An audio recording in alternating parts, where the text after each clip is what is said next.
మీ పెళ్లి జీవితంలో కూడా గొడవలతో నిండిపోయిందా? చిన్న విషయాలు కూడా పెద్ద గొడవలుగా మారుతున్నాయి. మీరు మాట్లాడుకుంటున్నారా, లేక మౌనంగా ఒకరినొకరు దూరం చేసుకుంటున్నారా? మీరు ఎప్పుడైనా ఈ ప్రశ్న మీకు మీరే వేసుకున్నారా? ఎందుకు ఈ గొడవలు? మీరు ఒంటరిగా ఈ సమస్యను ఎదుర్కొన్నట్లుగా అనుకుంటున్నారా? అసలు మీరు ఒంటరి కాదు. ప్రతి 10 జంటల్లో 9 జంటలు ఈ సమస్యను ఎదుర్కొంటున్నాయి. కానీ ఒక శుభవార్త, ఈ వీడియోలో మీకు గొడవలు తగ్గించుకుని 3 అద్భుతమైన టెక్నిక్స్ చెప్పబోతున్నాను. చివరి వరకు చూస్తే మీరు మీ రిలేషన్షిప్ను పూర్తిగా మార్చుకోవచ్చు. అయితే లైక్ కొట్టండి, వీడియోను మొదలు పెడదాం. భార్యాభర్తల మధ్య గొడవలు ఎందుకు వస్తాయి? కొందరు అనుకుంటారు స్వభావమే అలాంటిది, మనం మార్చలేము. కానీ నిజంగా గొడవలకు అర్థం చేసుకోలేని కొన్ని అసలు కారణాలు ఉంటాయి. అర్థం చేసుకోలేకపోవడం భార్యాభర్తల మధ్య పెద్ద సమస్య ఏమిటంటే, ఒకరు చెప్పే మాటను మరొకరు అర్థం చేసుకోలేకపోవడం. భార్య అంటుంది, నువ్వు నా మాట వినడం లేదు. భర్త అంటాడు, నువ్వు నా మాటకు పట్టించుకోవడం లేదు.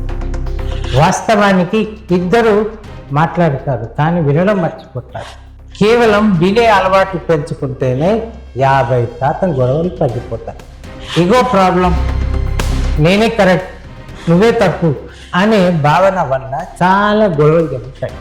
ఎప్పుడు నేను తగ్గిపోవాలా అనే ఆలోచన ఇద్దరిలోనూ ఉంటుంది. కానీ నిజంగా తగ్గేది గెలిచేదే. ఒకసారి ఈగోని వదిలేస్తే మనసులో ప్రేమ పెరుగుతుంది. అంచనాలు వర్సెస్ వాస్తవం. పెళ్లికి ముందు నా భర్త నాకు రోజు ఫోన్ చేసేవాడు. పెళ్లి తర్వాత ఆఫీస్ పనితో టైం దొరకడం లేదు. పెళ్లికి ముందు నా భార్య నన్ను చాలా గౌరవించింది. పెళ్లి తర్వాత ఇంట్లో పనులతో బిజీ అవడం వల్ల మారిపోయింది. అందరి జీవితంలోనూ ఇది జరుగుతుంది. అందుకే అంచనాలను తగ్గించుకోవడం చాలా ముఖ్యం. అత్తగారులు మామగారులు జోక్యం వల్ల భార్యాభర్తల మధ్య గొడవలు పెరుగుతాయి.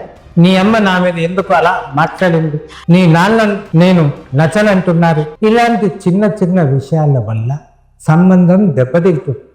సోషల్ మీడియా ప్రభావం. మీరు ఇన్స్టాగ్రామ్ ఫేస్బుక్లో పర్ఫెక్ట్ కపుల్స్ చూస్తారు. వారిలా మనం లేవు అనే భావన వస్తుంది. కానీ వాళ్ళు లైఫ్ కూడా రియల్లో పర్ఫెక్ట్ కాదు. మన జీవితాన్ని ఇతరులతో పోల్చుకోవడం కంటే మన బంధాన్ని ప్రేమతో పటిష్టం చేసుకోవాలి.